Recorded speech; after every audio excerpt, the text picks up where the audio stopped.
Hi friends, இன்றைக்கி Sunday special என்னென்னு பார்த்துடலாமா? கறி எடுக்க போயிட்டு வந்தாச்சு. இப்போ வந்து நம்ம முழு மல்லி, வத்தல், பெருஞ்சீரகம் அந்த மூணையும் எடுத்து வச்சு இப்போ கொஞ்சம் பொரிக்கஞ்சட்டில் போட்டு கொஞ்சம் பொன்னிறமாக நம்ம வறுத்து எடுத்துக்கிடுவோம்.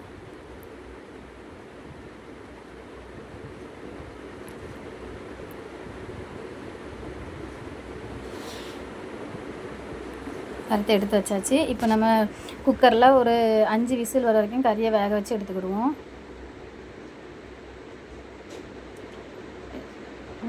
விசில் வந்துட்டு இப்போ நம்ம அரைச்சி வச்ச பேஸ்ட்டு தனியாக எடுத்து வச்சுடுவோம். புளி கரைசல் எடுத்து வச்சுருக்கு. தேவையான அளவு எண்ணெய் ஊற்றி, எண்ணெய் வந்து ரொம்ப இதுக்கு ஊற்ற வேண்டாம், கொஞ்சம் ஊற்றினாலே போதும். கடுகு கருவேப்பிலை போட்டு தாளித்து எடுத்துக்கிடுவோம். அப்புறம் வேக வச்ச கறியை ஊற்றி அரைச்சி வச்ச பேஸ்ட்டு,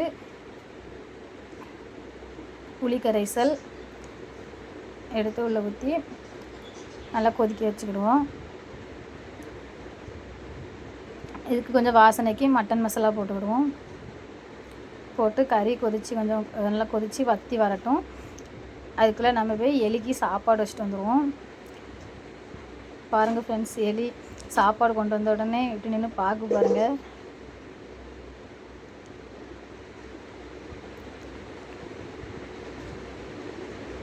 சாப்பாடு ரெடி ஆகிட்டு சுட சுட சாதம், குழம்பு நல்லா வற்ற வச்சு இறக்கி வச்சாச்சு. இது யாருக்கெல்லாம் பிடிக்குங்கிறத கமெண்ட்டில் சொல்லுங்கள். லைக் பண்ணுங்கள், சப்ஸ்கிரைப் பண்ணுங்கள். பாய்.